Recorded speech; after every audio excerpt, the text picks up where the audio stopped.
Hi అండి. Today recipe వచ్చేసి healthy idli. ఇదేందంటే ఒక కప్పు అదే మినపప్పు తీసుకుంటున్నాను. హాఫ్ కప్ ఏమో రాగులు తీసుకుంటున్నాను. ఇవి మొత్తం మంచిగా వాష్ చేసేసుకోవాలి. ఇవి రాగులొచ్చేసి మీరు ఫుల్ అయినా తీసుకోవచ్చు, హాఫ్ అయినా తీసుకోవచ్చు. నేను మాత్రం హాఫ్ తీసుకున్నాను. మంచిగా 2, 3 టైమ్స్ మంచిగా వాష్ చేసేసి ఇంకా డ్రింకింగ్ వాటర్ పోసేసి పక్కకు పెట్టేసుకోవాలి. ఒక 7 అవర్స్ అలా నానితే బావుంటుంది. 5, 6 అవర్స్ అయినా ఓకే. నానబెట్టేసుకొని ఇంకా నేను ఇడ్లీ రవ్వ వచ్చేసి అదే 3 గ్లాసెస్ తీసుకున్నాను. ఒక గ్లాస్‌కి 3 గ్లాసెస్ తీసుకున్నాను. కొంచెం మంచిగా బావుంటదనేసి ఒకదానికి 3 గ్లాసెస్ రవ్వ తీసేసుకొని మంచిగా దాన్ని కూడా వాష్ చేసేసుకున్నాను. వాష్ చేసేసుకొని ఈ పప్పును కూడా మొత్తం మిక్సీ గ్రైండ్ చేసేసాను మెత్తగా.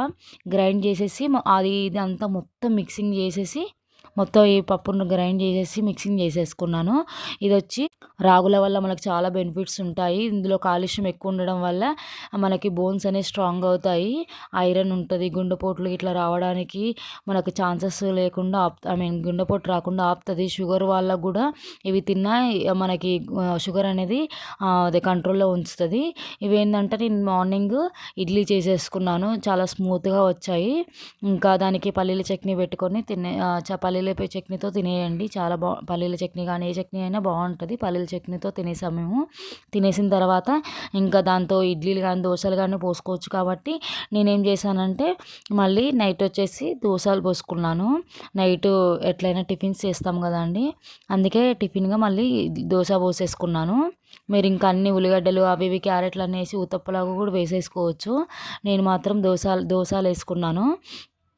మనం ఏంటంటే పిల్లలు రాగి జావ అవి తాగరు కాబట్టి ఇలా అన్ని టిఫిన్స్‌లలో ఏసేసి రాగులని ఇస్తా ఉంటాను నేను. మా పిల్లలు రాగి జావ అసలు తాగరు.